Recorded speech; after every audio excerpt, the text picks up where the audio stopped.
So definitely starting a little bit earlier, or not early, a little bit later than I was planning to, half an hour later than I was planning to. Currently, it is 6:28 a.m. for me over here in Coolidge, Arizona, over in the United States. Okay. Over in Serbia, what time is it currently? It's 2 hours and 28 minutes. There we go. There we go. That is insane. But yeah, ladies and gentlemen, and everything possibly in between, I'm so glad that in the DMs we corrected said geographical statements that would have been made before. We are making our debut this morning in the lovely country upon the Russian continent, right, of Serbia. I am very excited to be getting this done. We've been in conversation for a long time to get this done, and because we actually have a smaller time window this morning, what we are going to do right off the bat, after some more casual introduction, is we are going to be jumping headfirst into Ishimura and their new album that just dropped today. This is going to be a fresh one. This is going to be brand new. So, I mean, at the very least, we were able to make it to the premiere day. And simply said, I wish we were able to get this live streamed, but most likely it's just going to be a pre-recorded thing. It's going to be something that maybe comes out by the end of the weekend, and then boom, you guys are going to have the first Serbian Crosscast. But how are we doing this morning, sir? Good. Good, good. That's what matters. Nice and simple. um, I don't know because for me it's already middle day and I got many time spent on training, on job, and my brain is For sure. it don't work. Yeah, having to Sorry multitask. for my slower. Yeah. No, you're good. You're good. Uh, So, in that case, we are going to. Oh, yes, sir. yeah. Let's see. We enjoy that we dropped with album, and today I slept very small time because it's very many things what should be done about control in marketplaces. Um, Something places like Bandcamp, you should mm, drop it by yourself, and I fixed errors and mistakes in description of album maybe 4 or 5 times because need um, to write names, write nicknames, because drummer shouldn't be with a real name because he got problem with legalize in his country. So it's many difficult thing that you should be did. Um,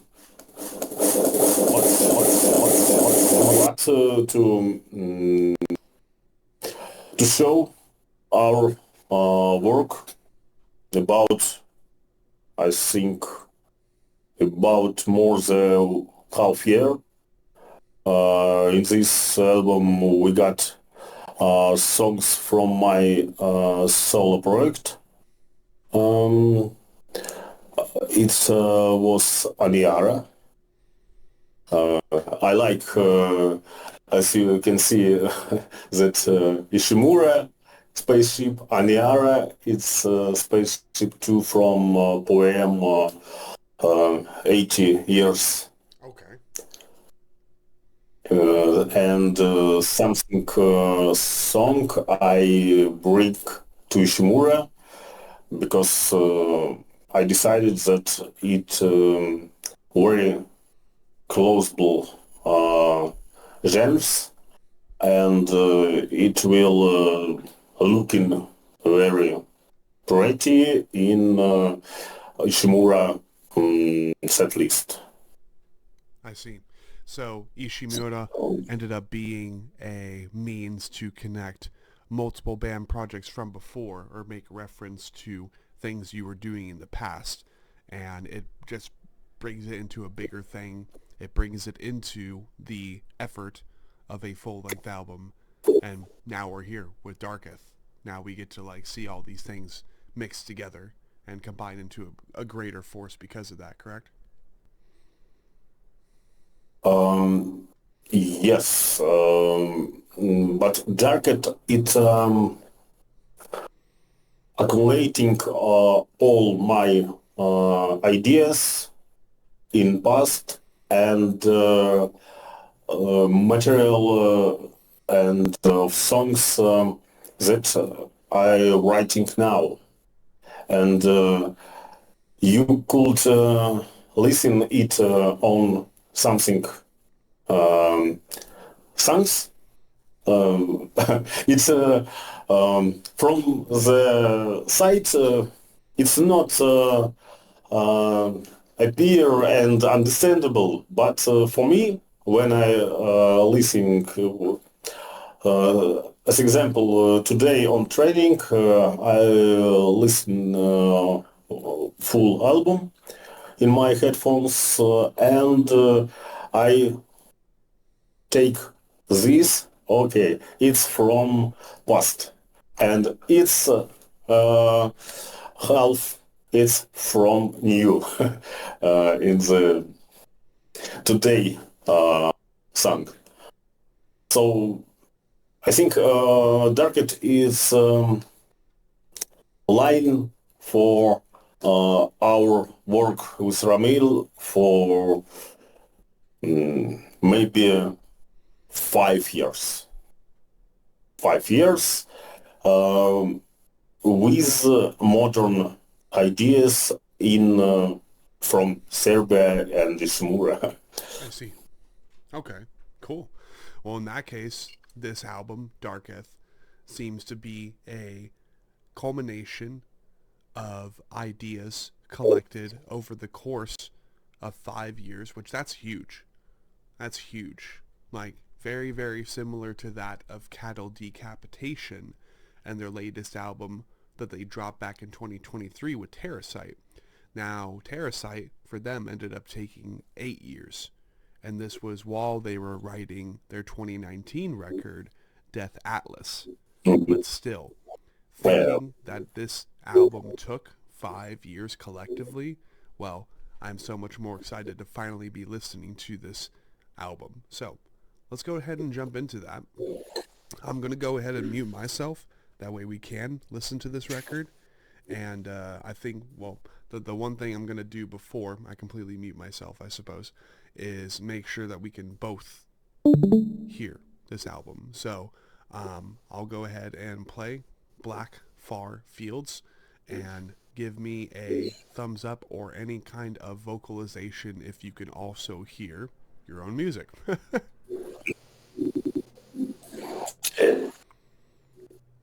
And it is currently 7:31 a.m., like I said, on the 21st of November. I think what I want to do with the time that we have remaining, of course, let's introduce both of you by name, especially with one of you joining halfway through the album stream. No worries, I don't actually mind. But the people might want to know who we're talking with today. So if you could introduce yourselves by name, your position in the band, and maybe a fun fact about yourself, as silly as that sounds.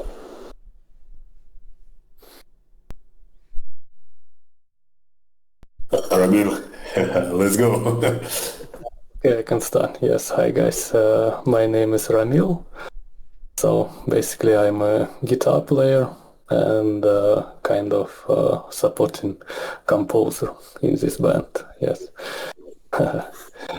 Thank you, sir. So, slow. Thank you, sir. Thank you, Ramil. Okay. My name is Svetoslav. My nickname Neckrion. In musical side and sphere, it's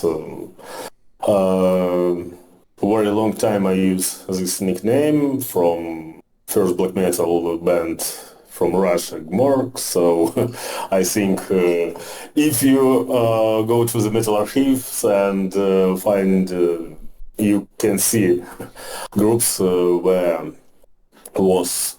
So me and Ramil, founders of Ishimura, we played in Russia in one Blackened melodic death metal band. So we got experience work together, and when we meet in Serbia, we decided about let's play again, and our first EP got something another style, maybe more modern genre, but in the beginning of this year, I don't know how, but I'm started to wrote more metal, not core songs. And how you can listen about our last song from the hills. It's I don't know how to say it's Black Pearl of our album, where Ramil wrote most of the music. I just brought it all to our stylistic production. It made me some funny facts. It mentions Morgan. That's my pack. We also mentioned him in acknowledgement. So I love some jokes and use it in songs. Because you can't always do everything with a serious face that leads to idiocy. And and maybe about on the age, very funny scene, because a song based on the Russian comedy series Ostorozhno Modern. It's like Danger Modern 2, where all roles are played by just two actors. But in the end, it turns into a serious drama about PTSD and other issues.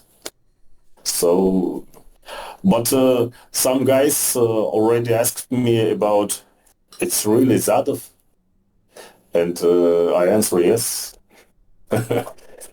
Because it's very dark, because black metal deathcore, it's always very serious about what you think about drama, satanism. Fuck all this.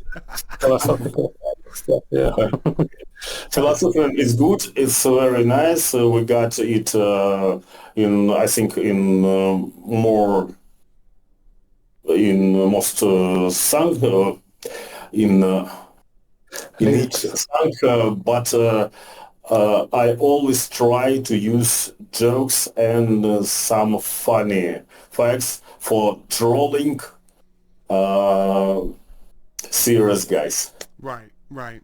Okay, so from what I'm understanding, the Ishimura, at least since its Soded EP, that was meant to be more of a tribute to the genre. That was supposed to be a more serious take. And after all, Soded that was your first major effort. So what you're telling me is y'all were meaning to take your contributions and your idea of jumping into the Blackened Deathcore or Deathcore genre, take that a little bit more seriously with that EP, but afterwards you're like, okay, we're taking it way too seriously. There's already a whole bunch of bands that already take this genre and its culture way too seriously. There's almost a cult following. So then over time, maybe even on that EP, but more prominently afterwards, you decided to start messing with the community a little bit in the least harmful way possible by just messing around with them and, kind of throwing them into a loop, throwing them into a circle, catching them off guard. And really, because this album, Darketh, ended up taking you 5 years, well, of course, in that 5 years, you're like, okay, what are we going to do different from the EP to this full-length album? Well, ultimately, you decided that this time, you're going to take it a little less seriously, and then, on top of that, instead of divulging and taking the music so seriously, you decided to actually make it more traditional, maybe a little bit more messy, but still try to get as much quality in there as possible. Have fun, write a full-length album, take it less seriously, and hopefully people will enjoy it more, right?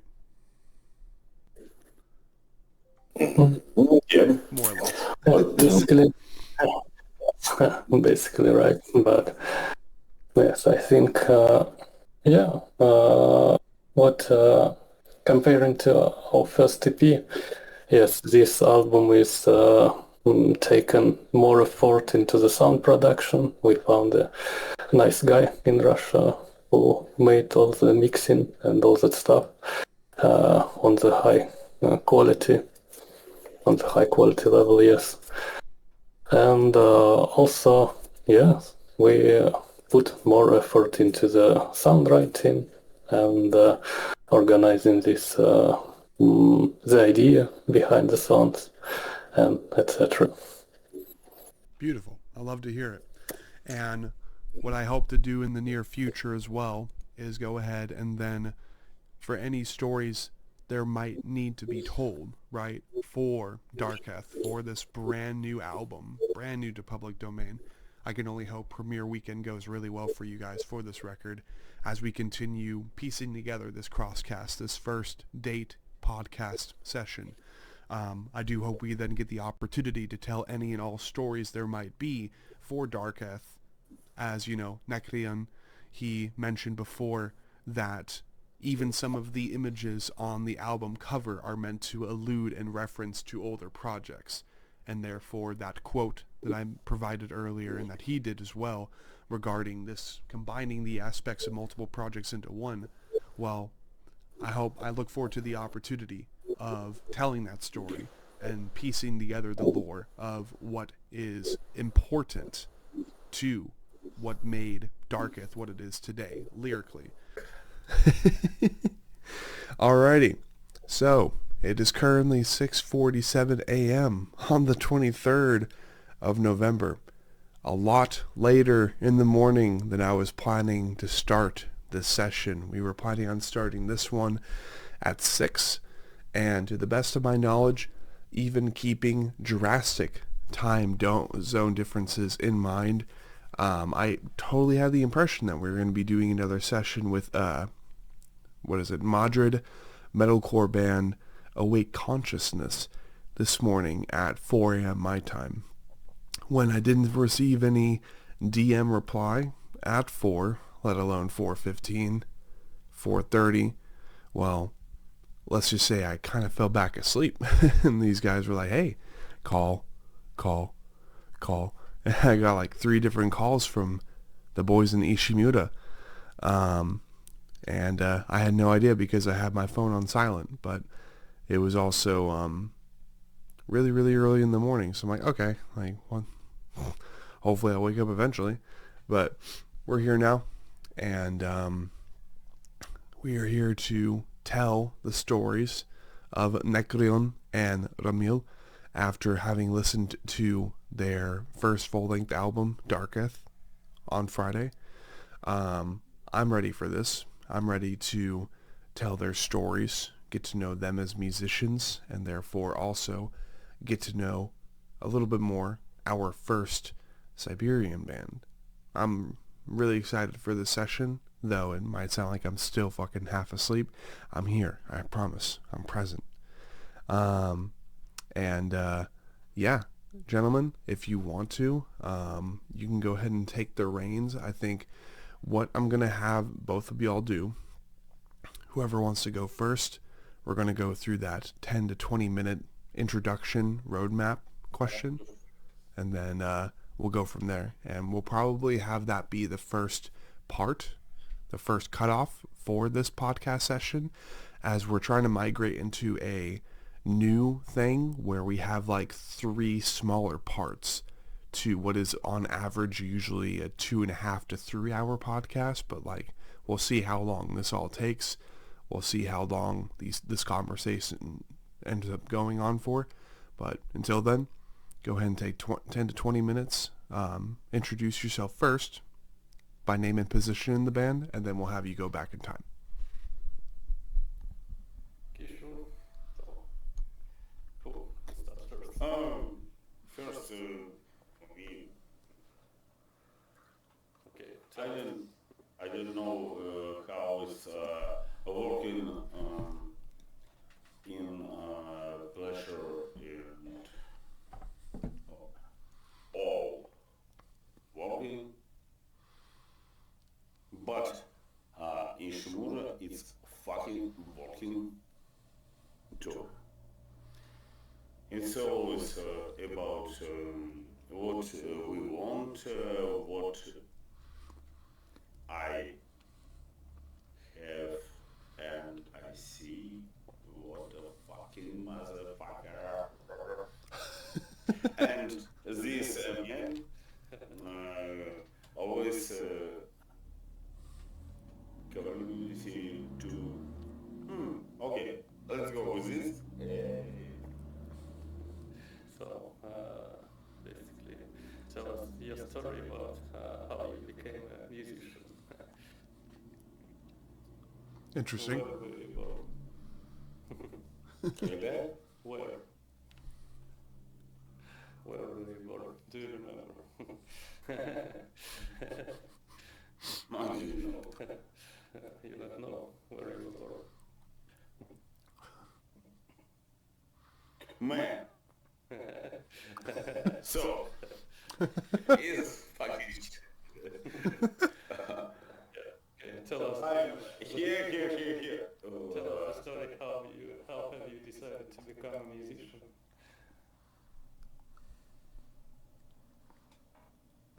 He's like, long time ago, galaxy far, far away. I don't know. Okay. But if you know some guys about, I can smack Smack. about it. Okay. Yeah. Right. So let's make this a little bit easier then. At what age do you think you first got into metal or rock, Neckrion?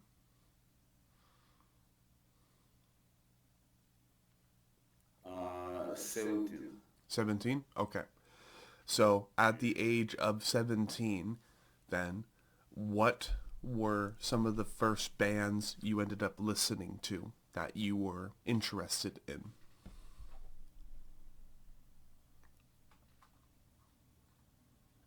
In 17, I listen Empire.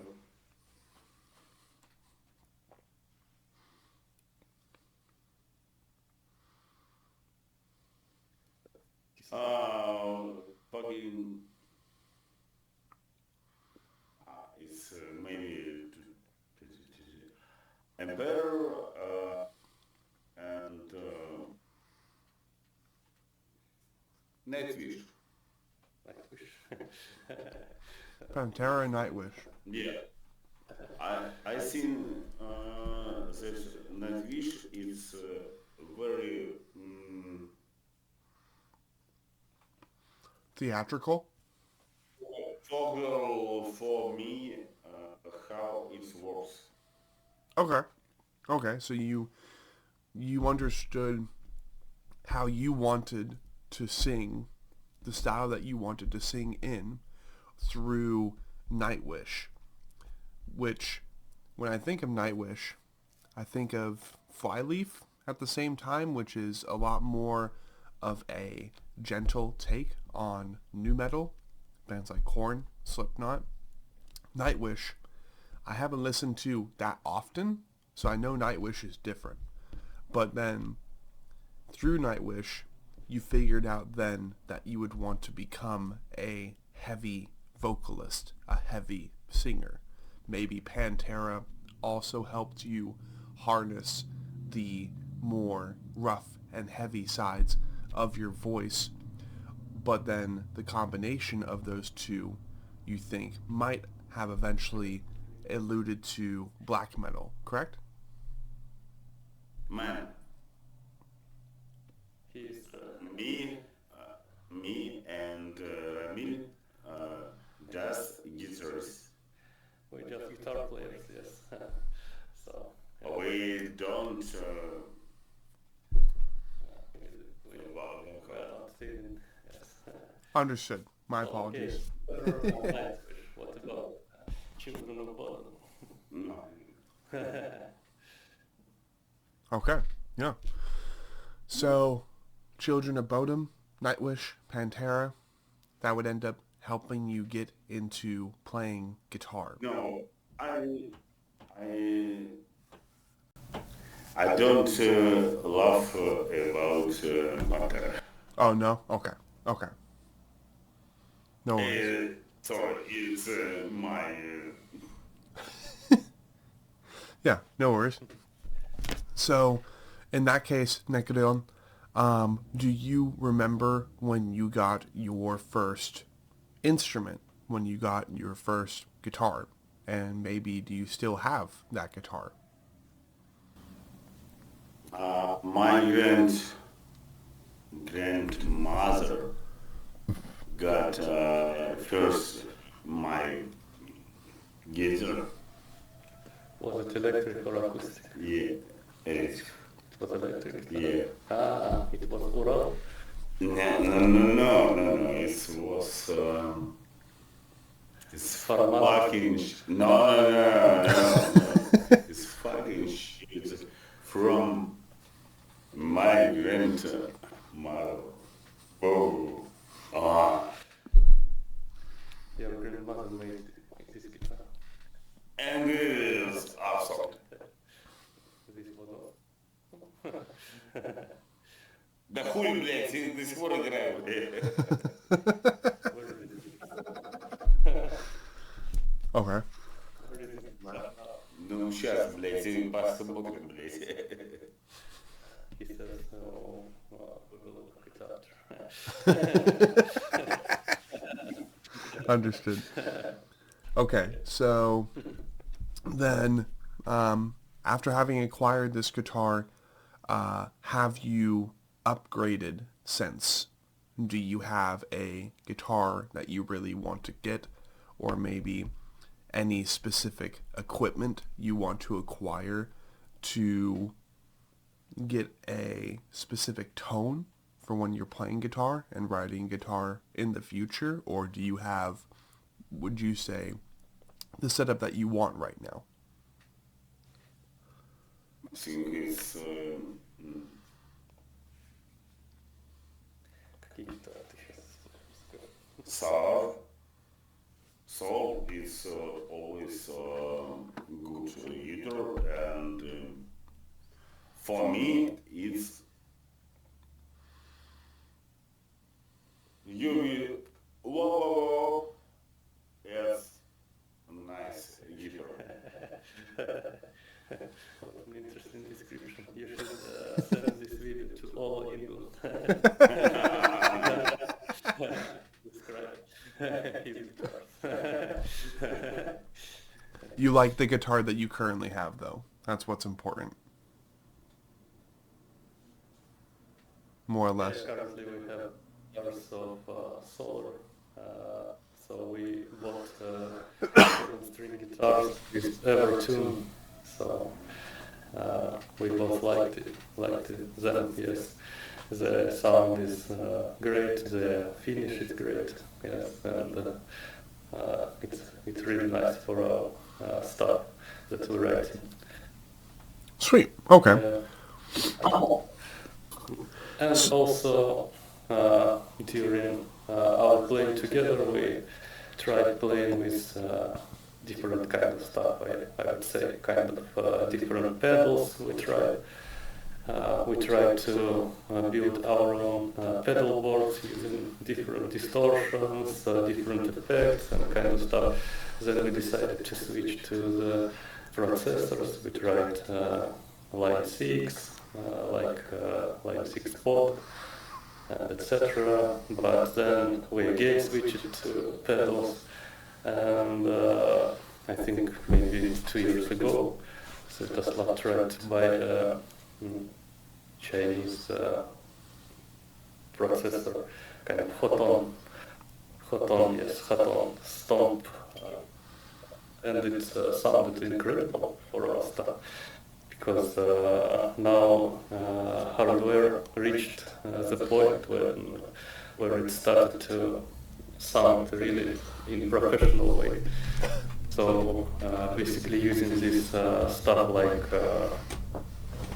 impulses, you can upload your own impulses into this processor, use them to achieve your sound. Yes, and we both now switched to hot tones.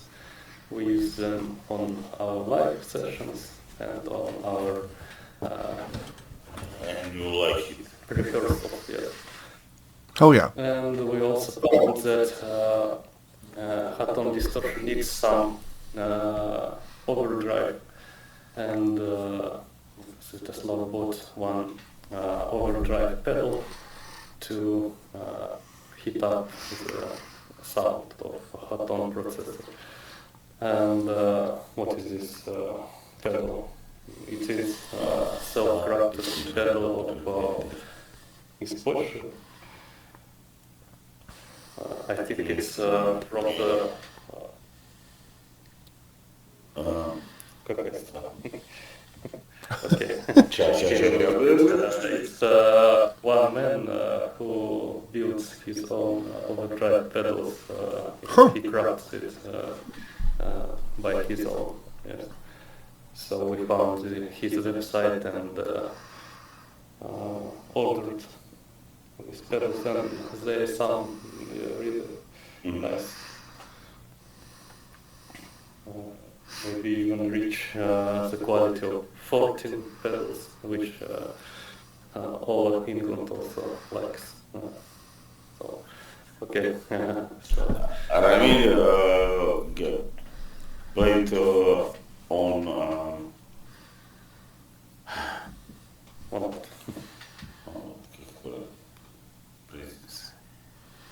Что, простите? What? Ramil played on the AAT. AMT, Yeah. yes, I have AMT pedal. It's kind of... I got other. Yes, and he has this overdrive pedal from this guy who crafts it. So, yeah. Okay. Yes, and it sounds really nice. Evidently. So, okay. What's another story you would like to tell us? You obtained your first guitar. How you decided to start writing the music for it? I don't know. It's for me. It's like. Do you know about first your shot? First Shot. Shot? shot. Like of alcohol? Yeah. Yes. Yes. It's I drink and walk, and I going to write music. Okay. Interesting. I mean, it works. If it works, it works. So you would say that then, every now and then indulging in alcohol kind of like helps you write and helps you write better, or? No. No. Okay. It just helps like loosen you up and allows you to kind of like dive into shit. Maybe in Arizona. Let's go to Arizona. Maybe meet. Maybe. Very, very dry here. So alcohol might affect you a little bit more here, but so you drink, work, and write. Solid.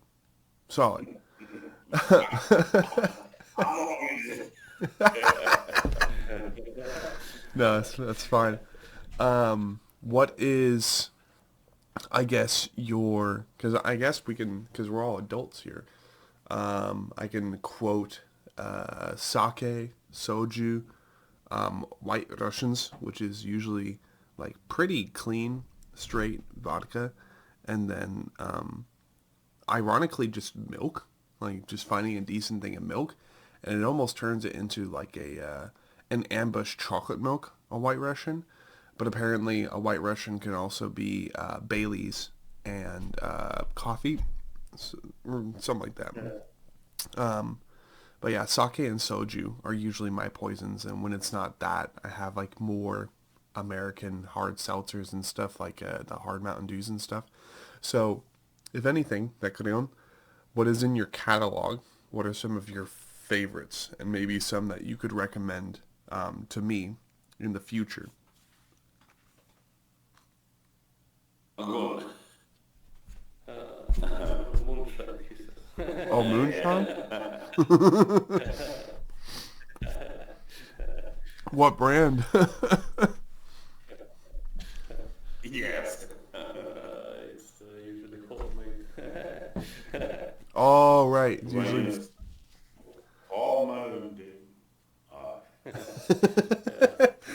He says it usually doesn't have a brand. That's when you know it's good.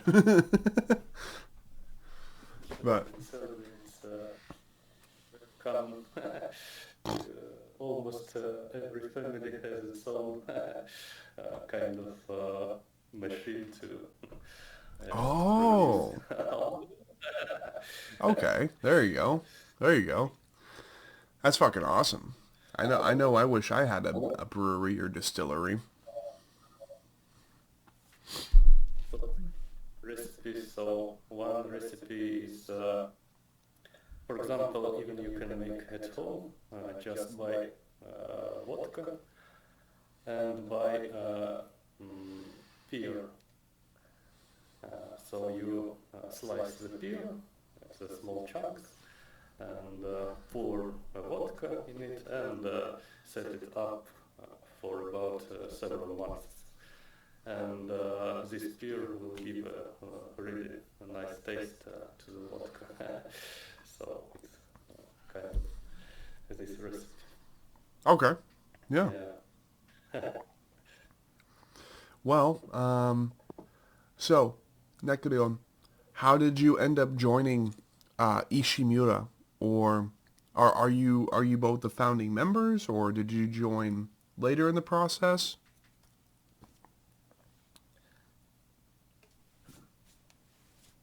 I got many problems with this, but now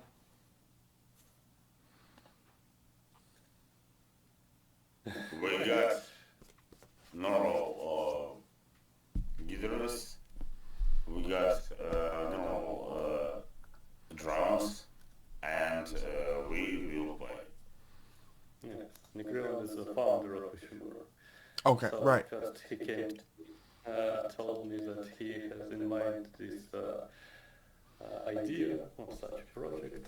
He asked me, would you like to play together and build up this project? Yes, I said yes, and we started to write songs, we started to search for vocalist, for bass player, for drummer, yes, and that's how we built all the stuff. Understood. Thank you for explaining. Let's see.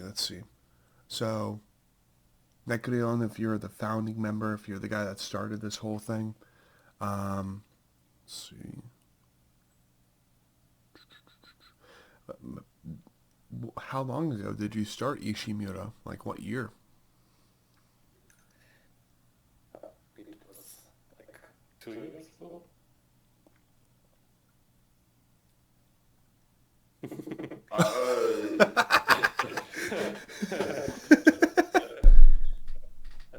Okay, 2022? Okay. Cool. So definitely at the start of the pandemic, really. Worldwide pandemic. Okay, cool. So, I think that will be a great time then to go ahead and conclude the first of 3, possibly, chunks of the show. That's part 1. Part 2, I think this would be a better opportunity than ever, Ramil, for us to learn about your background, learn about your story as a musician, where you ended up getting started, where you first got into guitar, maybe any band projects you were in before Ishimura, and then we'll get caught up on, what we already mentioned, more or less, in you joining Ishimura, because Neckrion wanted to start this band, and how did you join? But let's go ahead and take it all the way back to when you first got into guitar. First, I started with music when I was about 8 years old. My mother, I was having a cold very frequently when I was a child, so I always was coughing, and my mother thought that if I would play some like flute or something where it's needed to breathe a lot, I would have less colds at winters, for example. And she put me in the musical school to play the flute. And I played the flute for about 5 years. Yes, then I finished the musical school. And when I was about 13 or 14 years old, I heard about metal. So my first bands also were like gothic metal bands, like Nightwish, Epica, yes, and kind of that bands, maybe Lacuna Coil, also Delay from Netherlands. Yes, and then I heard their sound, and I decided, oh wow, it would be nice one time to learn how to play the guitar, how to write my own songs. And I asked my mother to buy a guitar. Of course, I was living in a village, so we didn't have any stores or something, and my mother bought me a cheap acoustic guitar. And I was started learning to play on this acoustic guitar. And I found some videos on the internet. I started to learn how to do everything. I downloaded like Fruity Loops program, started to write something, and then I started to save some money. I participated in different kind of activities, like in the school, like in mathematics and physics, and sometimes I won some money, and I started to save them. And when I was 18, I finished the school and I decided to go to the university. So I went to the big city. I started live there, and there I bought for these savings my first electric guitar. It was Indian Jackson Randy Rhoads, because I was also a fan of Children of Bodom, of Alexei Laiho. I decided I need to have some Randy Rhoads guitar. And I bought this Jackson. I started to write some heavy music. At that time I was more in melodic death metal kind of stuff, like Children of Bodom, Arch Enemy, and all that stuff of bands. Yes, and then I tried to build my first band.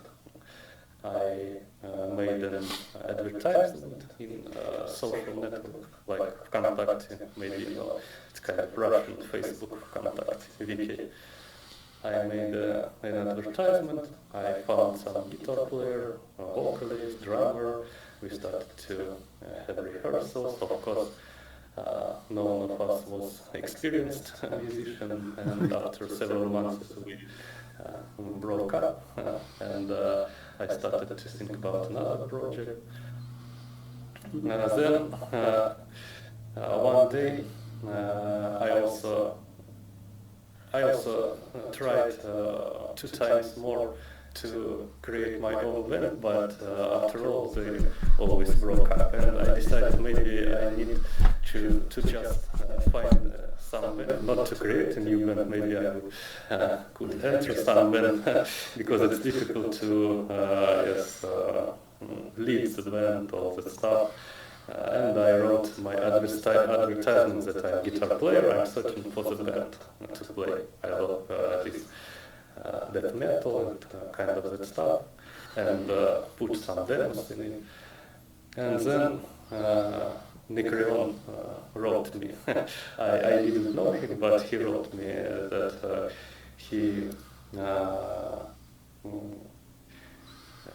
came in this city to live, and he now searches for these metal parties.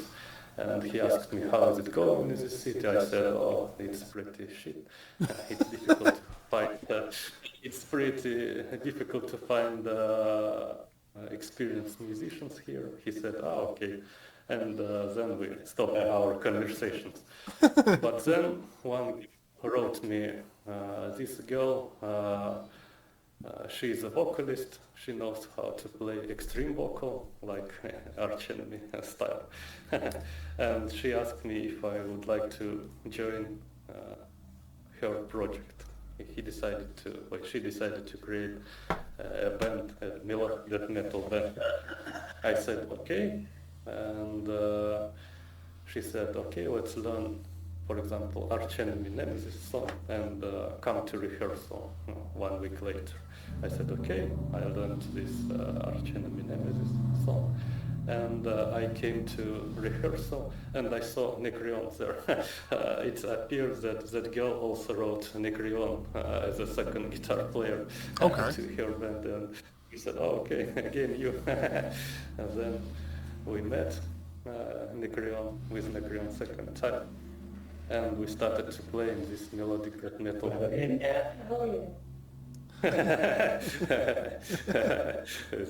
His reaction, and it was interesting. We came to our first rehearsal. I came with my Jackson Randy Rhoads. I put it, and then Neckrion puts his own guitar. It was the same Jackson, but King V. The same Indian Jackson, but King V. So, you're a shitty guitarist also. Who loves this kind of guitars? Yes, and then we started to play in this project. It was called Core of Time Earth. It's like if you take the first letters, it's like code, Core of Time Earth. Yes, it's called because all of our members in the band were programmers by specialization. Yes, we were IT guys. Okay. And yes, we started to write our own songs, make rehearsals. We start to give concerts in our city and in another cities in Russia. We even played one time with Infected Rain. Infected Rain, yes. That's cool. And yes, in our city. Yeah, but then one day we, after several years, after maybe 4 years playing together, we broke up, and Svetoslav left the band. And Svetoslav, at the time we were in Russia, but Svetoslav then, how to say, moved to Serbia. Okay. Serbia is another country. It's not Siberia, it's Serbia. It's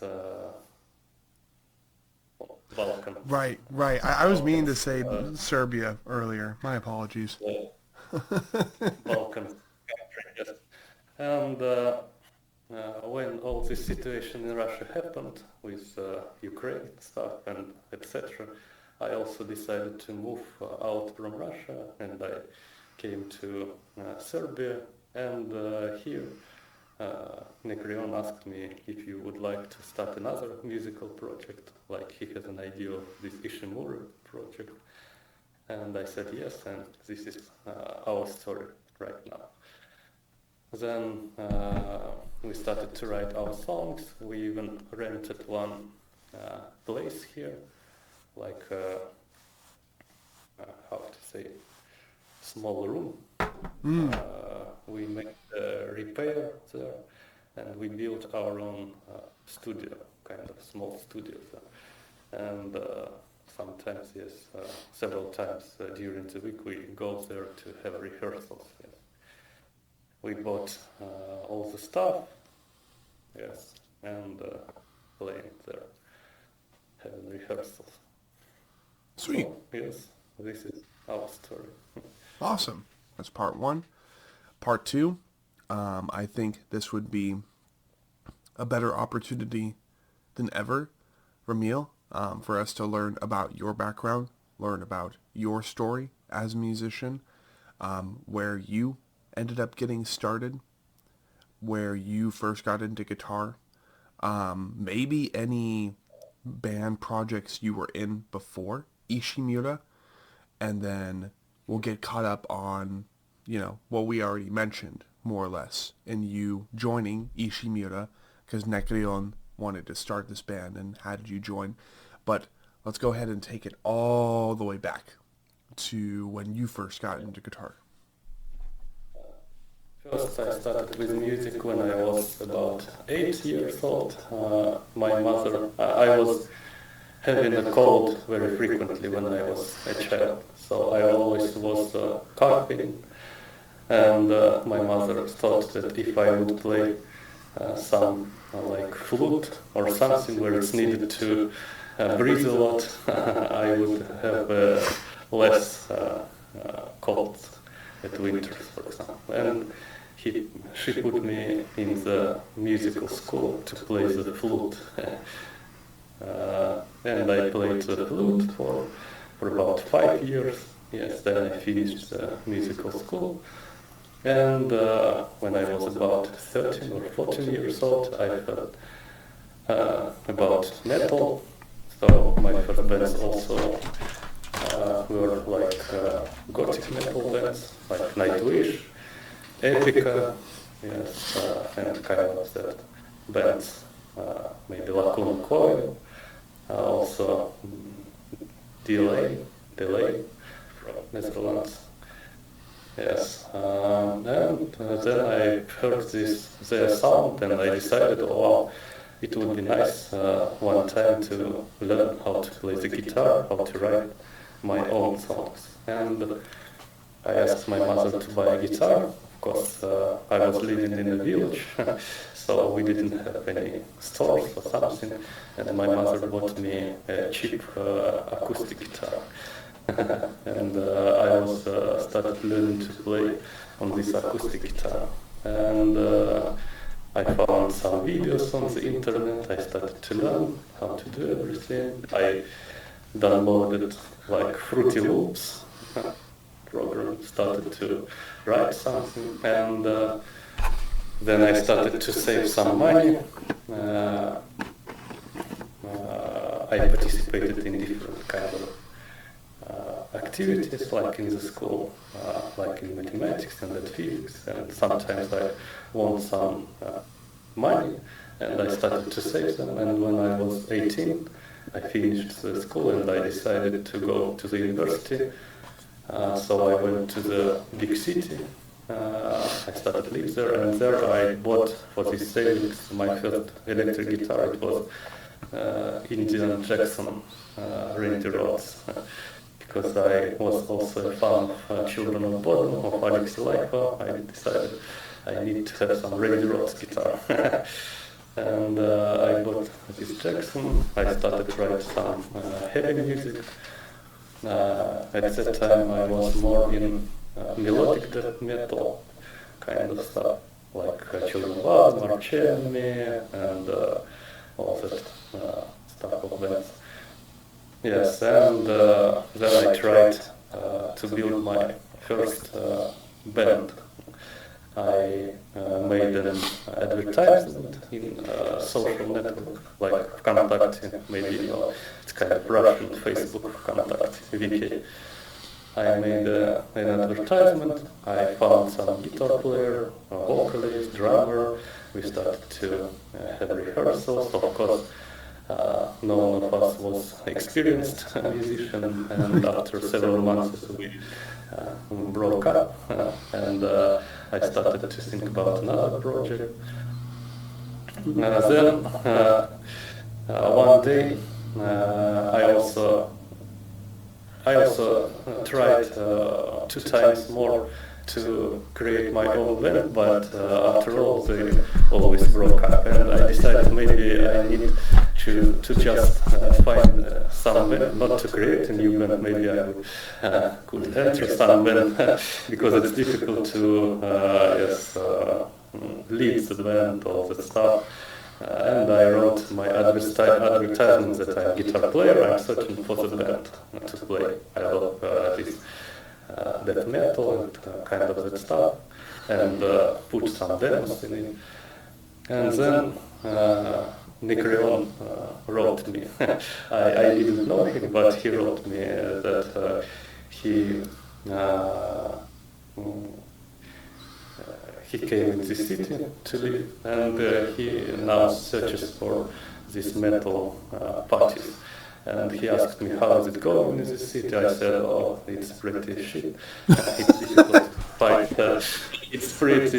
difficult to find, experienced musicians here. He said, okay.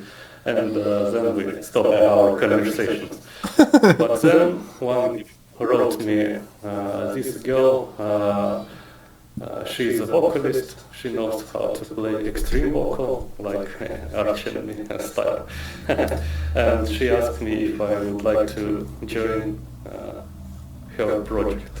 She decided to create a band, a melodic metal band. I said, okay, and she said, okay, let's learn, for example, Arch Enemy Nemesis song, and come to rehearsal 1 week later. I said, okay, I learned this Arch Enemy Nemesis song, and I came to rehearsal, and I saw Neckrion there. It appears that that girl also wrote Neckrion as a second guitar player. Okay. To her band, and he said, oh, okay, again you. And then we met Neckrion with Neckrion second time. And we started to play this melodic death metal.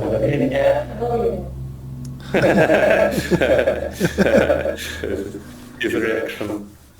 And it was interesting. We came to our first rehearsal.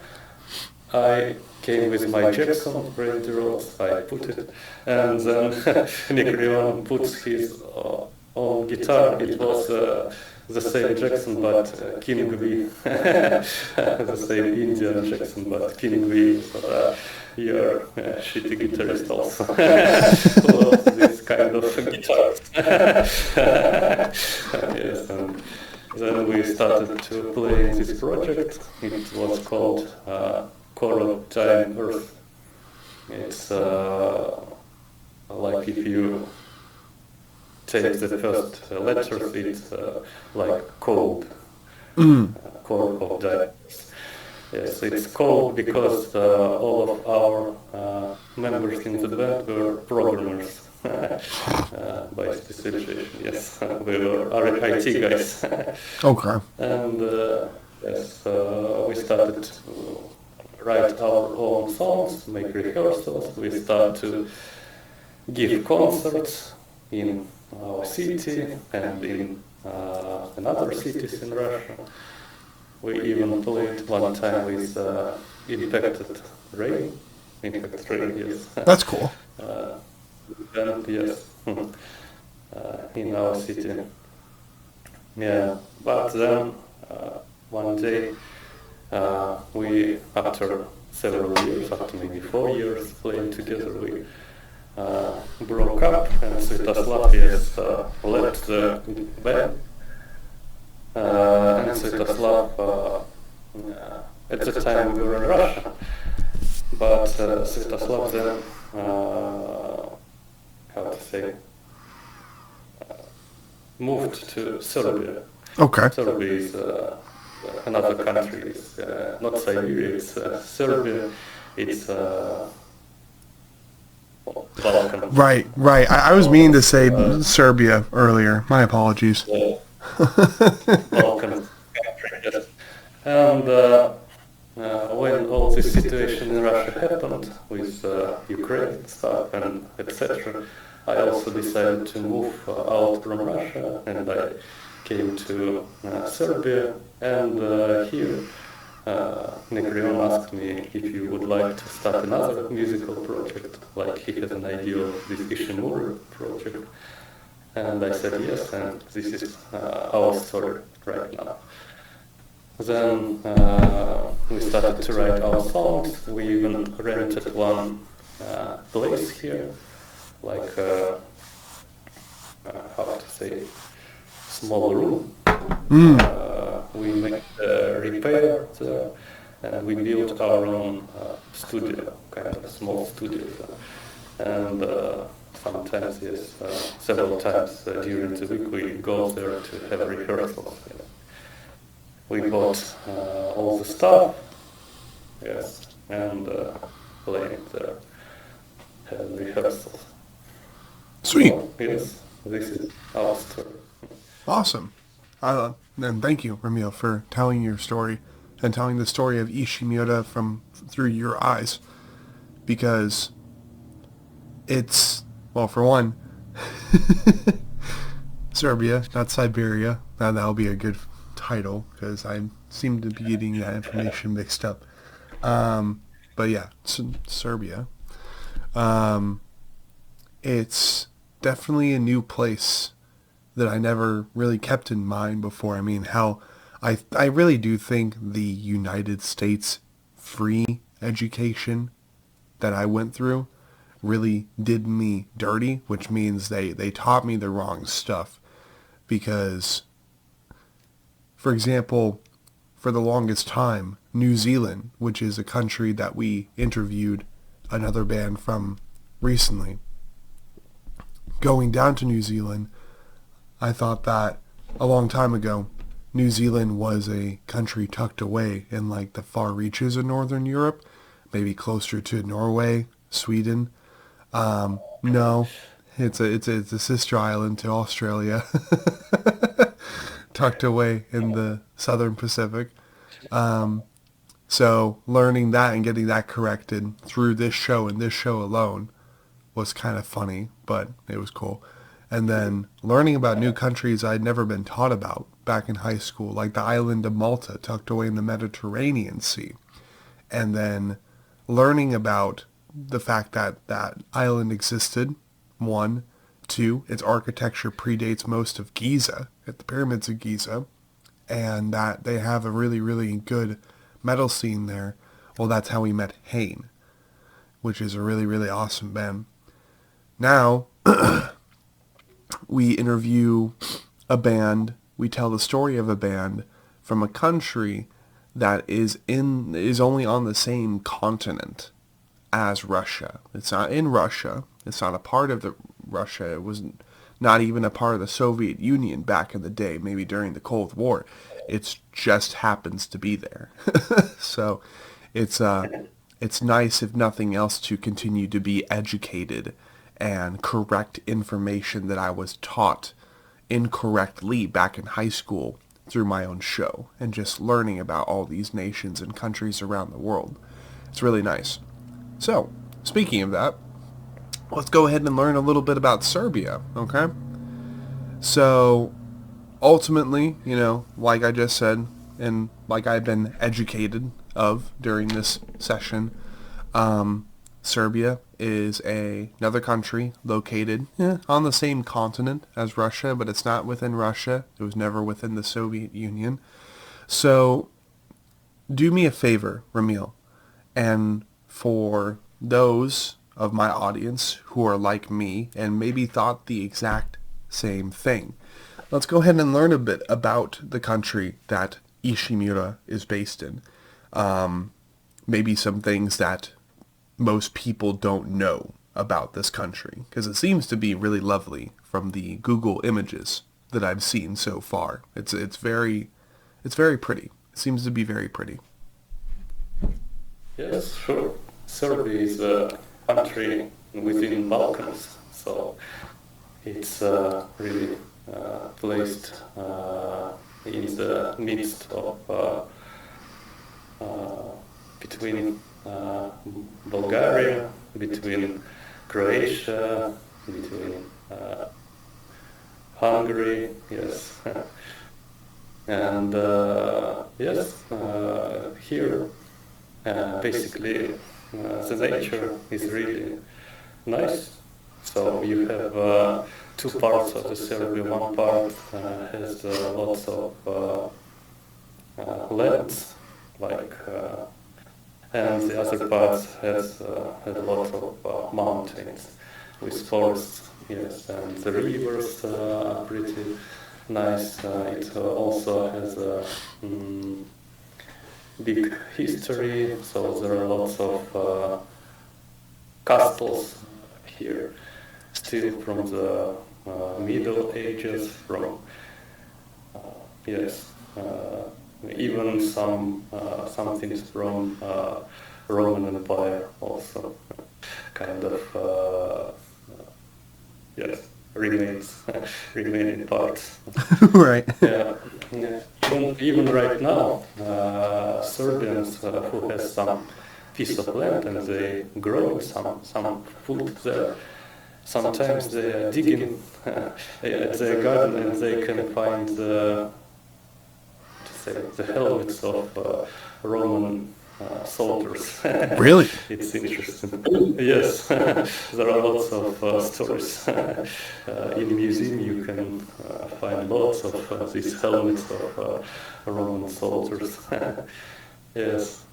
Damn, okay. And what's also interesting is that in Serbia there was born a guy who built Constantinople, which is Istanbul right now. Right. Yes. Yeah. The history of Serbia is pretty full of different events.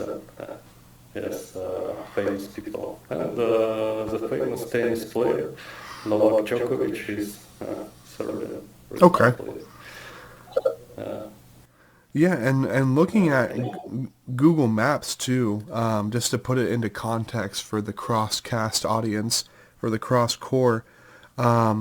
So, like I said, I'm continuing to learn, and I think I'm going to be learning more about these different countries over in Europe as the show continues. I think that's just how it's going to work.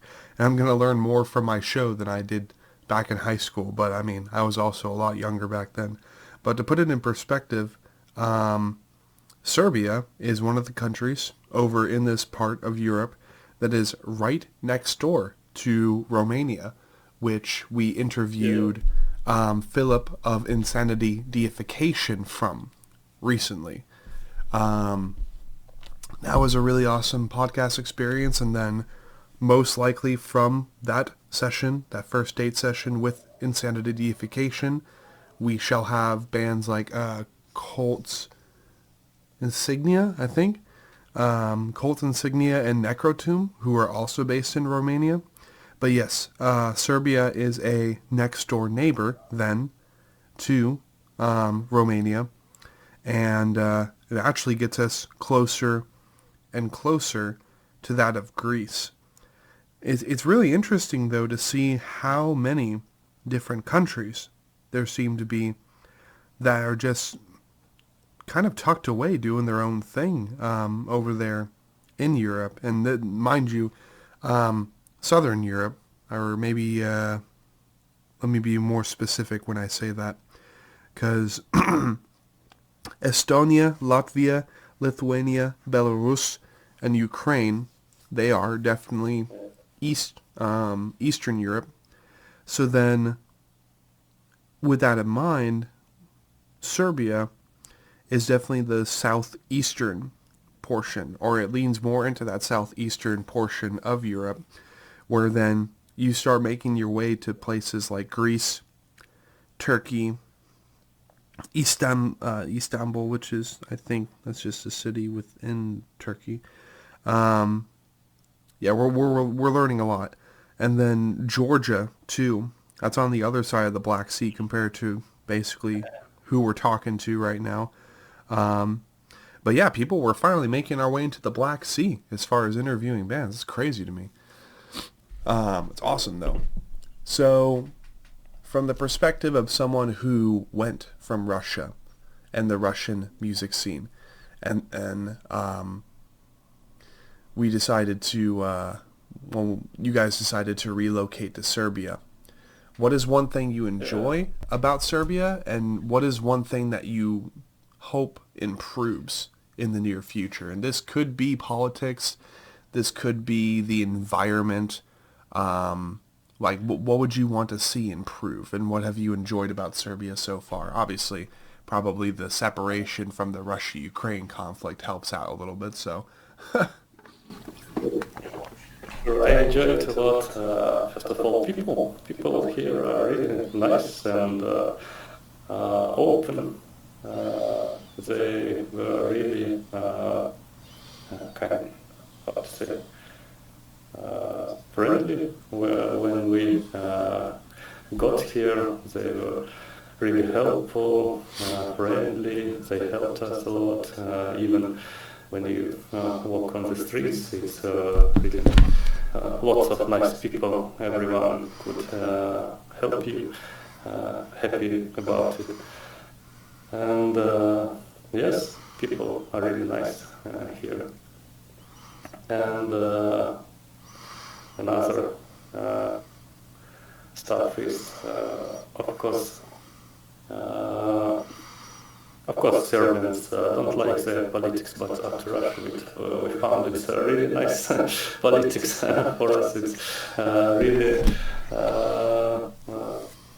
much more about freedom to have to express our ideas, express our music, culture, and so on. And yes, culture here is already more about European, not like how to say this, Eastern European countries. Yes, and I hope what I would like to be improved here in Serbia is what I can't even imagine. Is it that nice? Yes, it's really nice. Because yes, food is nice, the nature is amazing. Well, the people are amazing, and I couldn't even imagine what can be improved here. They working a lot to improve the country, to keep up with modern development, like developing different infrastructure, building lots of railways around the country and between the different European countries. Now we have a lot of, for example, trains between the cities where you can go to the capital of Serbia or in another big city in Serbia within the 30 minutes. Yes, it's really nice. So, yes, Serbia is Really, really nice. Yes, for us. How was Arizona?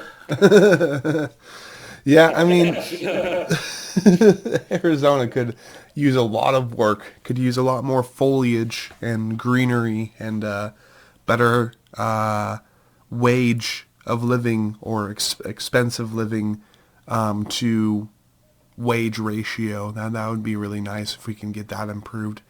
It truly is the Wild West these days, but it's different. It's so much different than it used to be back in the day, and I think it's because a lot more Western U.S. territories, like they're trying to clear them out, and I've noticed that since 2020.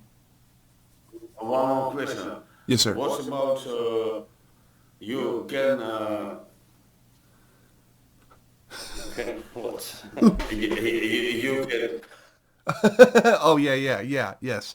I could, if I had the money, I could conceal carry without having a permit, which means that out here in Arizona, even in 2025, if it really came down to it, all I would need is the money to buy a firearm, and you can go through more licensing to rest more people's consciences and also to be better educated in having a firearm. But other than that, yeah, you can have a gun.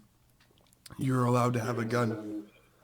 Now, when it comes to having firearms that you could hide, that's called a concealed carry, and that's a little bit different. So if you just want to have a little pistol, you do have to get necessary licensing for that, because that's a weapon that you can hide. Like, you can just stuff that under your shirt if you really wanted to. Not that it would be easy, but concealed carry is what that's called. easy if you want uh, if you want to smack and it's no. Yeah. Basically. And it's easier to own a rifle here as far as requiring or acquiring licensing for it, because you don't need a license. It's just like, well, you can't exactly go out into public and have it be not difficult to see you carrying around like this more bigger firearm. Like, that's kind of an easier way to describe it. If you want big gun, no license. If you want gun you can hide, license. So. No, man. Which city? Oh, so I am currently in Coolidge, which is like the outskirts. It truly feels like the Wild West out here, because it's just farmland and like a little town. Phoenix would be capital city. Yeah. So No, you're good. it's just talk. No, you're good. You're good. Honestly, though, it's I do like the small town life. I do like being away from the bigger city, because Phoenix, like, you can hear gunshot as alarm clock and be like, oh, time to get up. Or going into places like downtown Mesa, that's a little bit more lively. It's not nearly as like big city as Phoenix is. There's less smog in the air too, which means over here we have because of what I mentioned earlier, and people moving from California or Washington or Oregon coming down to Arizona, and then eventually preparing to go out east to Tennessee, Georgia, Florida, Alabama, Louisiana, all of the us in the deep south. More people in the city, more pollution in the air, dirtier air, very, very dirty air, and it's bad for your immune system. It really is. So that's also why I like that we've gotten away from the city, but most likely next spring we'll be going back into the city. I'm like, but I really want to go to places like Europe because I know it's a lot colder there usually. It's a lot greener there usually, depending on where you are, and cleaner air. Cleaner air, period. No processed foods either, which Let's go to Minnesota. no. Believe me, you do not want to come to Arizona. It's so bad. But Cowboy hat. hat? Oh, yeah. I wish I had a cowboy hat. I'm planning on getting one soon, actually. I have yet to get one, but I'm planning on getting one soon. It's going to be a big black one. I'm going to be like, your time is up, pinhead.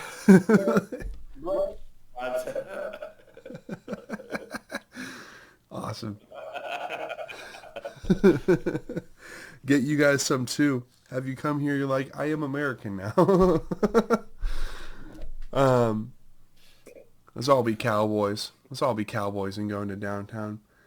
But what is it? So, how about?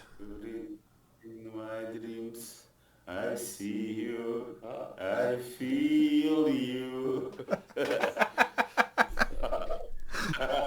Came out of nowhere. I'm like, wait, he's singing. Great. So, let's see. Siberia, Serbia. No.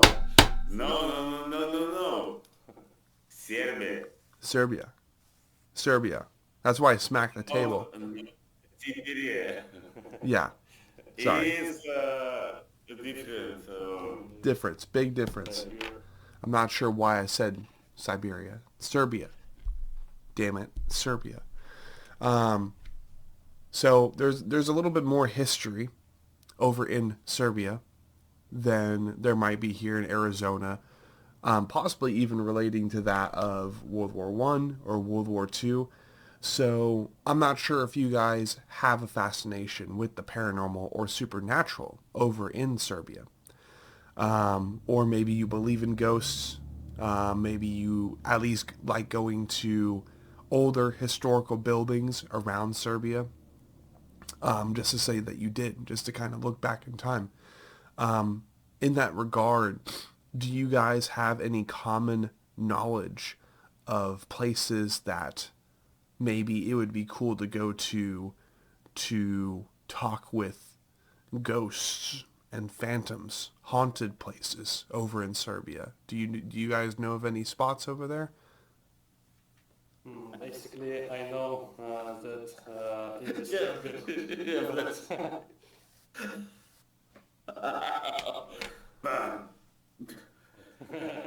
Oh, when I'm not drunk.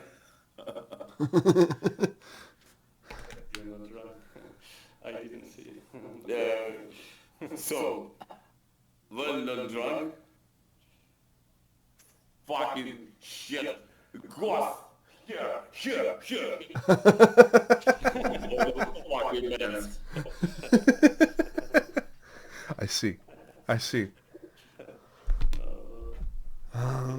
Serbia, I think in one village near to the Romania border in Serbia lived one guy who drank blood of people, and that's how the word vampire appeared. So the first vampire in the history was Serbian. real guy. No, Dracula. Yes, kind of Dracula, yes. So, I see. I see. Okay, that's cool. Well, the reason I ask is that in the future, the Anatomy Crosscast might look into efforts and get contract deals to be able to travel around the world and possibly meet up with musicians and artists that we've hosted on the show to then go to those locations and see if we have any profound experiences. So I think it would be really cool if we could manage to find something over in Serbia and meet up with you guys then so far, as well as if we manage to get the rest of Ishimura on. But we'll see what happens between now and that contract deal. you could stay places, not places to live, so. There you go. Cool. In that case, Arizona? А what about если мы приедем в Флориду? What about If coming to Florida? Florida? Там бухать, блядь. Could you come also to Florida to drink? Yes, yes. Come to Florida. Why not? Why not? Yeah, I have yet to go to Florida, but I know plenty of people over in Florida through this show. There's the guys at Nifl, Divine Destruction. Let's go to Florida. I would rather go to Louisiana. I would rather go to Louisiana instead of Florida. Good old Cajun culture down there. Go get some beignets and shit. Mardi Gras, all that too.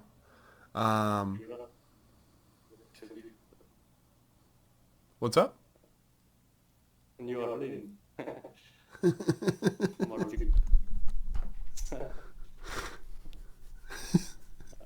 Witches. Oh, witches, yes. I'd like to, yes, New Orleans because of the, yeah. Exactly. Yes, there you go. Now we're on the right track. That would also be why we would go to Louisiana. But that's the cool thing too, is we know some bands down there. We've interviewed Galgothin, which like literally they're all dressed up as swamp monsters. And then they're cooking up a new album right now. As soon as they're done, I'm pretty sure we're going to be bringing them back on. And then my buddy John Nellis, who used to be the singer for Austrian tech deathcore band Spire of Lazarus, he now has a band called From Misery to Malice. We need to get him on the show. But both of those bands are located in Louisiana. And then, yeah, I've technically hosted both of those bands already, but not like we need to get more members from Misery to Malice on the show to say that we've hosted them. Okay, cool. So that, I do believe, will be the conclusion of the next part. And now I would say this is going to be part 3 of the greater session. I have a feeling that there's only going to be 3 parts. But this will be for the conclusive people part of the questionnaire questions, and then getting into the band questions, going under the skin lyrically of Darketh, and then concluding questionnaire. This will be, I think, pretty easy. So, when it came to writing Darketh, what are some records that, if this is how your creative process works, you found these bands over time, you listened to these bands over time, you learned certain riffs to play from these bands over time. What are some albums you would say were important and inspiring to writing Darketh, if there were any? And this is okay.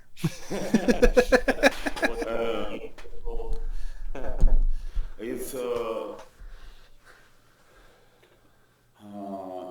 do you know what you wake up and you see something on the floor?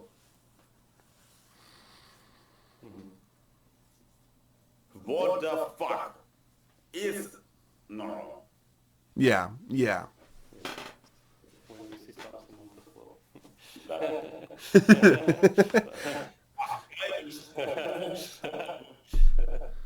So you don't exactly get inspired by other bands when you're writing music. You kind of just observe No. the world around you. That. Something that. What the fuck? Darketh. No. I would say about this. Neckrion doesn't love to be inspired by other bands because he always wants to find his own vision, his own ideas to express. That's why he doesn't, he avoids to replicate or copy some style of other bands. Right, But right. maybe in terms of, only in terms of the sound when it comes to mixing and sound design, yes. But what about the music? He always avoids copying someone, yes, only his idea. But what inspiring him about writing music, I know he reads a lot. He reads a lot of books, mainly Lovecraft, yes, his favorite. Yes, even here he has a book of Lovecraft, yes. Okay. Full of Cthulhu, yes. Sweet. And he also reads lots of science fiction, yes, kind of Robert Shelley, yes, I remember. Okay. Sweet. So, yes.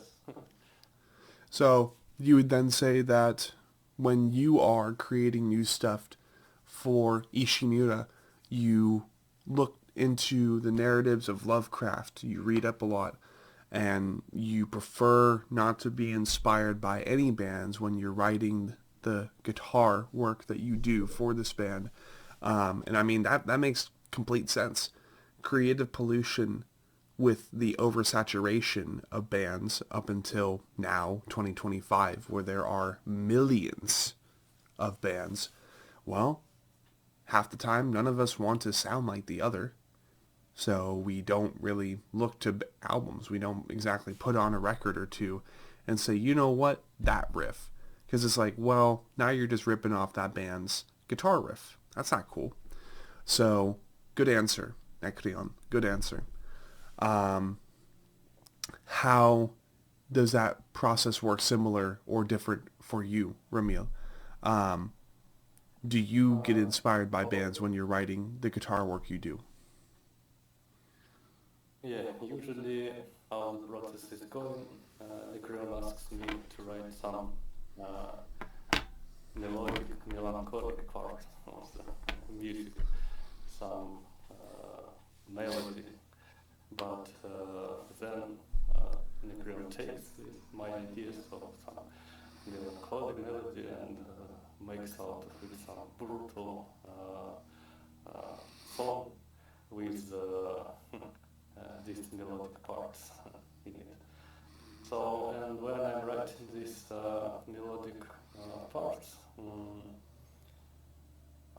I would say I still have some inspiration out of some Finland bands like Before the Dawn. I loved so much Nightwish and all that gothic metal bands. So yes, usually this music inspired me, and I write something melancholic. Right. Okay. I mean, that does indeed fit the bill for a project like Ishimura, which really defines itself through Darketh as being a modernized blackened death metal or black metal band. It just works that way. That's how it works.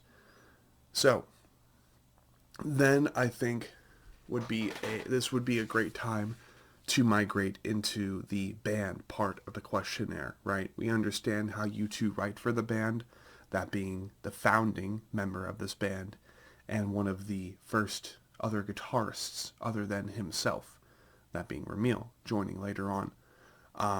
So now we have you both depersonalize. So the goal here, the experiment, will be to see how similar your answers are with some of the following questionnaire regarding the band, as if Ishimura and its 5 members was one mind, one brain.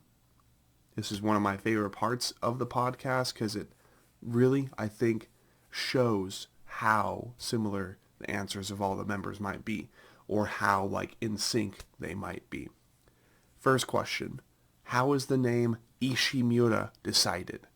At the beginning of the session, right, if you guys remember, I mentioned Ishimura sounding Japanese. I have a feeling it's not, but it definitely sounded Japanese, so let's go ahead and correct that statement. Where did that name come from?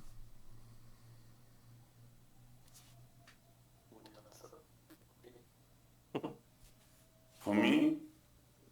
Oh, Ramil. For us. For us? Yeah, for both of you guys. Раз, два, три. So, Ishimura is for me. It's decided about all because yes, I really decide about how I works was with my fuck.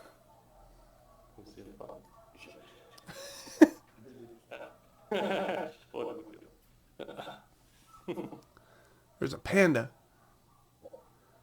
What? Okay. I would. I really don't know how it works because I want to work with music Okay. and don't know how it's. I will translate it to human language. Ishimura is based on the well-known computer game, Dead Space. There is a spaceship, USG Ishimura. So, Okay, sweet. all the story of this game happens on this spaceship, where you're fighting these different monsters. Yes. We decided to take this name and kind of follow this lore of this game. Even our logo of the band has these hints to that game. It represents artifact from the Dead Space lore. Yes. It's awesome. Okay. Yes, and it's also inspired by Neckrion because he loves the space, cosmic, some science fiction, cosmic, how to say, philosophy, like this Lovecraft idea when you have something happening, some cosmical god creature or something. Great. Fair enough. Okay. Yeah, I love that. Very similar to another band we know, some other friends of ours located over in Malaysia, that being Mies Mata. They also named their band project after a video game called Mies Mata that not really many people know about. So, in regards to that, Dead Space is really, really cool. I have yet to touch those games, but I really want to. I really want to dive into the lore, because it definitely seems to... Alien? Huh? Alien. Yeah, Alien. Yes. Yes. I love Alien. I love Alien. I love the Predator movies as well. We were actually a couple days ago watching the Hellraiser films, and those are pretty interesting too. Very graphic. I'm not really a gore guy, So, but Hellraiser? Hellraiser, yeah. Yeah. With this, oh, Took me a long time to I get to know. those films. Yeah, I know this. Really good, though. Sweet. So Ishimura as a band name is a reference to Dead Space, and even the logo is meant to pay tribute to these more sci-fi artifacts inside of the story. That's awesome. Second question. What do you think separates Ishimura from other bands in the black metal community? In the black metal, I think, что то хуйня, бля. Separate, let's go. It's so So, but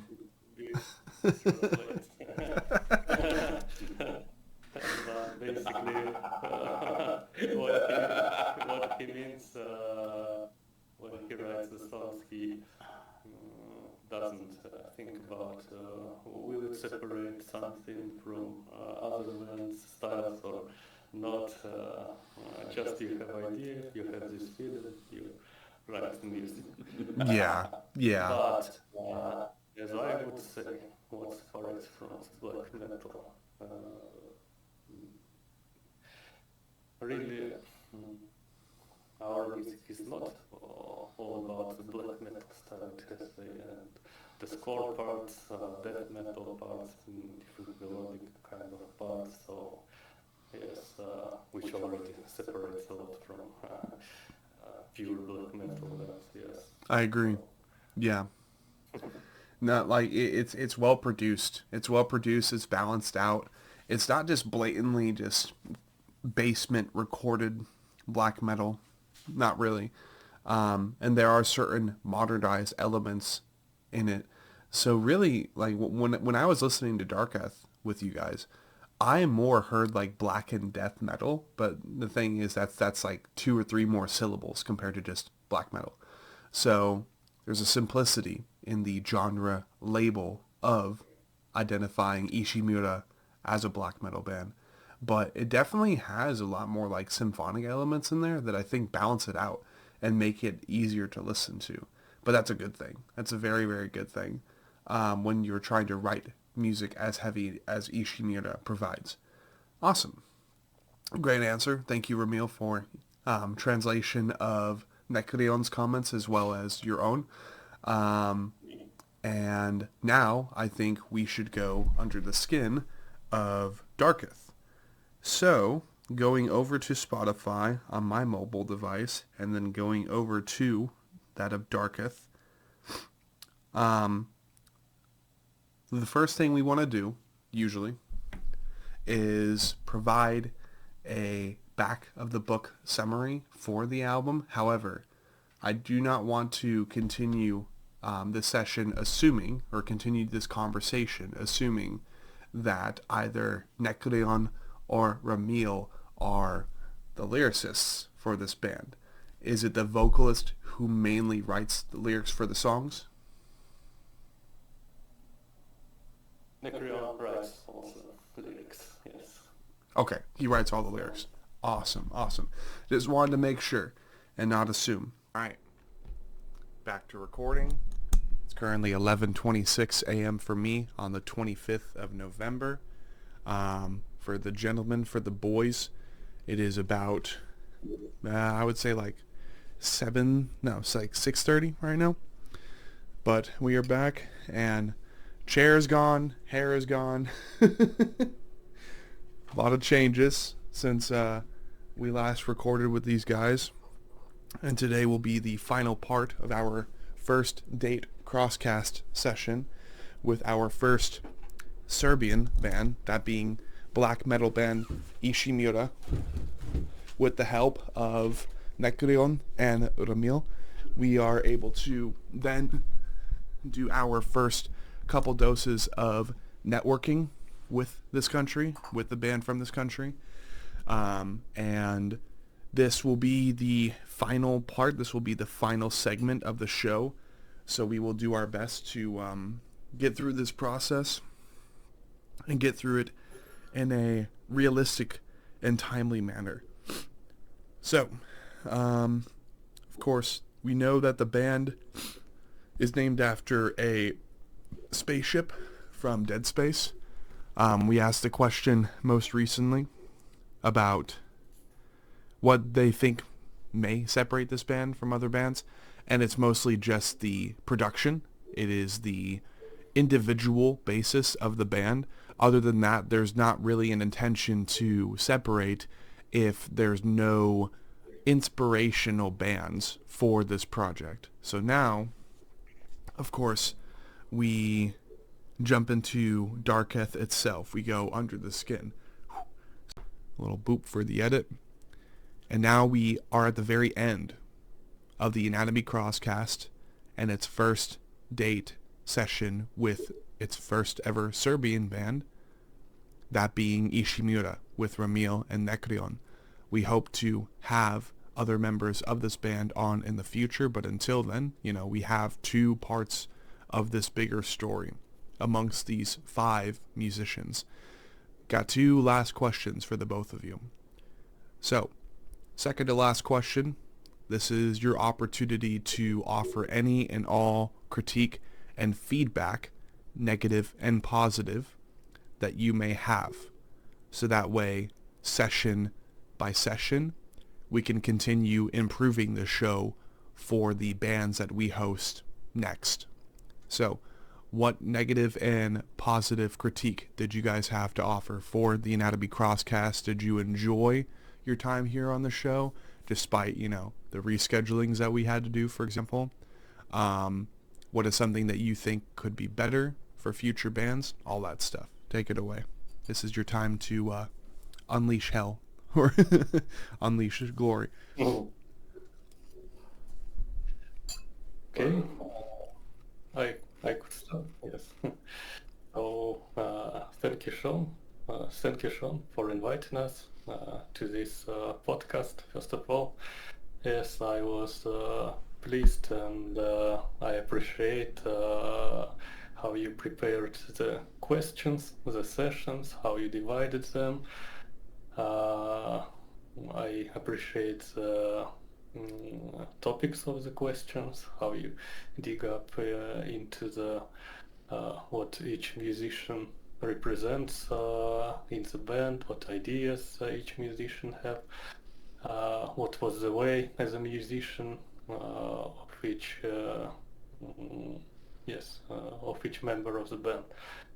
Yeah, and as a critique, I would like to say that, for example, in the first part, when we had listening part, like listening our album, it would be more interesting, in my view, to add some maybe pauses during the listening to ask what this particular riff was about, how do you feel, for example, that part, maybe some interesting facts, how this part was written or recorded during the sessions, so that not only from your side, but only from musician side, so they could stop during the listening and tell some commentary. Yes.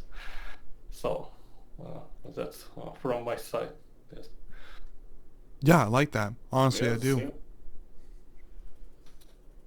yeah. We were very flattered by your offer, so thank you for your time.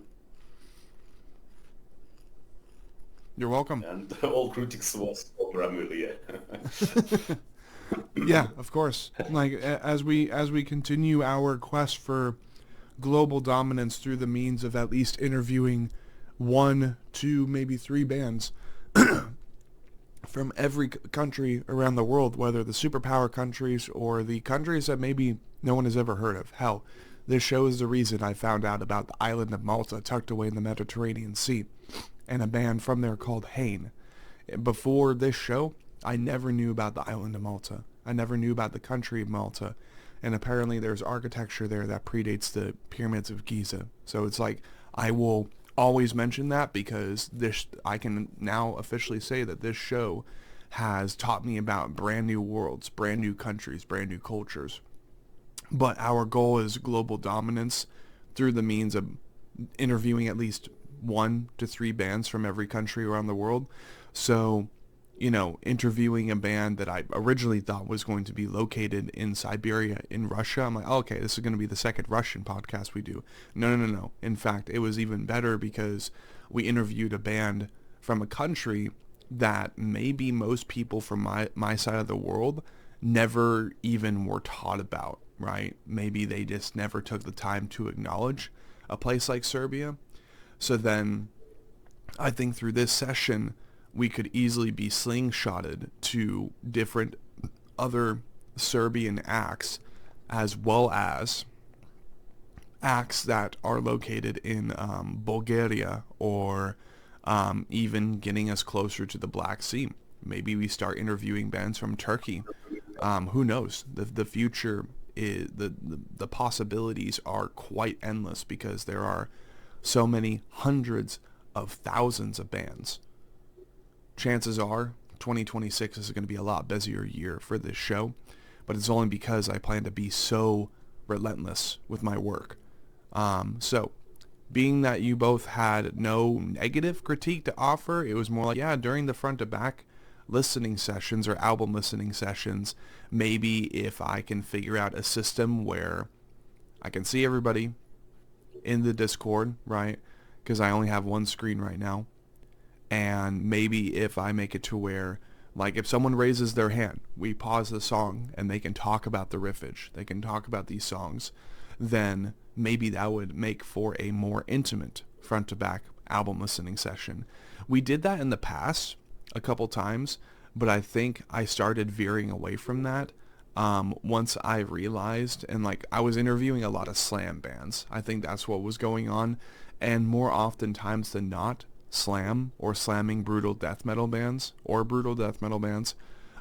they don't typically have that much commentary or conversation to offer for their songs. So it's just like, okay, let's listen through the album to say we did. We'll talk about whatever inside jokes there could be in regards to the lyrical contents, if there's even lyrics, and then we do the rest of the podcast. And those are not to be too rude to any of the slam bands, but those are our easiest podcast sessions because there isn't usually a concept narrative involved with the albums that they write.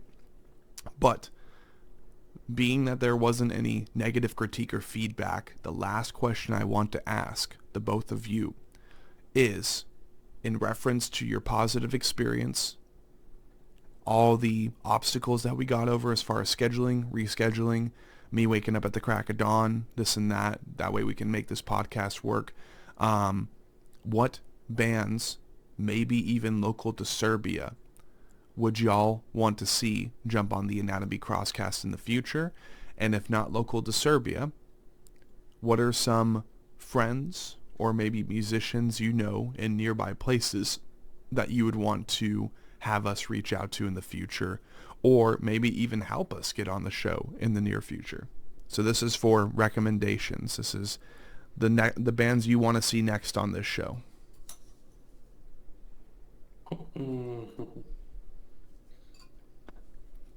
Let us think.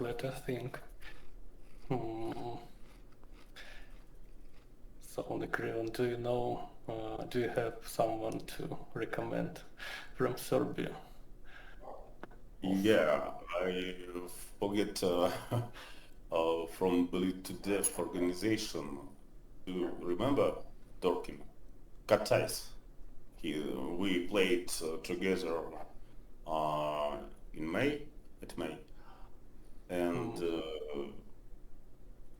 it's a band that I remember how he played, and it was great by them material, very energetic music, but After that, I was drunk and don't remember another groups, another bands. I see. I don't remember the name. Let me see. I was on concert on Saturday and remember Shakal. It's guys from Novi Sad too, like us, Ramil. This tone, it's old black Serbian metal, but I listen not all material, not all albums, because he got many works. And I think Serbian guys loves heavy, all style of heavy metal, or grind with 1 minute song and with how to say, not modern sounds, not modern styles, because I think Ishimura trying to be a trend like deathcore, not deathcore. I don't know how we can say about our genre, because previously it was Blackened Deathcore, but now after that listen Darketh, I don't know how many deathcore are in our songs. I see. And only black death metal and got it. I think it's all each different people will have different opinions about genre, and it's not big thing that we should think about this. So what bands? After all, Bands, Katais, Katais, Katai, and Shakal. Yes, these are the certain bands, yes, that we would recommend. Okay. Baptize and Shakal. Understood. And if you gentlemen could do me a favor after the session, and for these two bands as well as any other bands that maybe we just happen to not mention here in session, just go ahead and send me links for their social medias, mainly Instagram and then Spotify. I'll go ahead and check them out and see if it might be something we want to get onto the show. I think that would be probably the best way to go about things.